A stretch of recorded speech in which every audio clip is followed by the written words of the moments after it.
अच्छे कर्मों का महत्व। एक राजा बहुत बड़ा प्रजापालक था।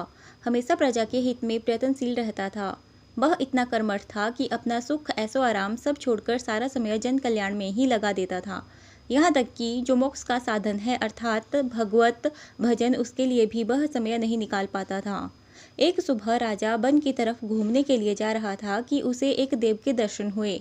राजा ने देव को प्रणाम करते हुए उनका अभिनंदन किया और देव के हाथों में एक लंबी चौड़ी पुस्तक देखकर उनसे पूछा, महाराज आपके हाथ में यह क्या है? देव बोले, राजन यह हमारा बही खाता है जिसमें सभी भजन करने वालों के नाम हैं। राजा ने निराशा युक्त भाव से कहा, कृपया देखिए तो इस हिसाब में कहीं मेरा नाम भी है या नहीं। देव महाराज किताब का एक एक पृष्ठ उल्टने लगे, परंतु राजा का नाम कहीं भी नजर नहीं आया। राजा ने देव को चिंतित देखकर कहा, महाराज आप चिंतित ना हो, आपके ढूंढने में कोई भी कमी नहीं है। वास्तव में ये मेरा दुर्भाग्य है कि मैं भजन कीर्तन के लिए समय नहीं निकाल पाता और इसीलिए मेरा नाम यहाँ नहीं है। उस दिन राजा के मन में आत्मग्लानि सी उत्पन्न हुई, लेकिन इसके बावजूद उन्होंने इसे नज़रअंदाज कर दिया और पुनः परोपकार की भावना लिए दूसरों की सेवा करने में लग गए। कुछ दिन बाद राजा फिर सुबह वन की तरफ टहलने के लिए निकले तो उन्हें वही देव महाराज के दर्शन हुए। इस बार भी उनके हाथ में एक पुस्तक थी।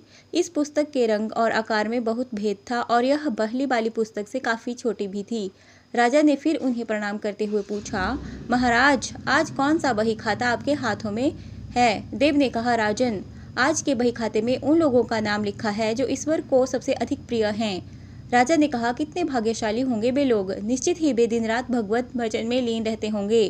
क्या इस पुस्तक में कोई मेरे राज्य का भी नागरिक है? देव महाराज ने बही खाता खोला और ये क्या, पहले पन्ने पर पहला नाम राजा का ही था। राजा ने आश्चर्यचकित होकर पूछा, महाराज मेरा नाम इसमें कैसे लिखा हुआ है? मैं तो मंदिर भी कभी कभार ही जाता हूँ। देव ने कहा, राजन इसमें आश्चर्य की क्या बात है? जो लोग निष्काम होकर संसार की सेवा करते हैं, जो लोग संसार के उपकार में अपना जीवन अर्पण करते हैं, जो लोग मुक्ति का लोभ भी त्याग कर प्रभु के निर्बल संतानों की सेवा सहायता में अपना योगदान देते हैं, उन त्यागी महापुरुषों का भजन स्वयं ईश्वर करता है। हे राजन, तू मत पछता कि तू पूजा पाठ नहीं करता। लोगों की सेवा कर, तू असल में भगवान की ही पूजा करता है। देव ने कहा, राजन भगवान दीन दयालु हैं, उन्हें खुशामद नहीं भाती बल्कि आचरण भाता है।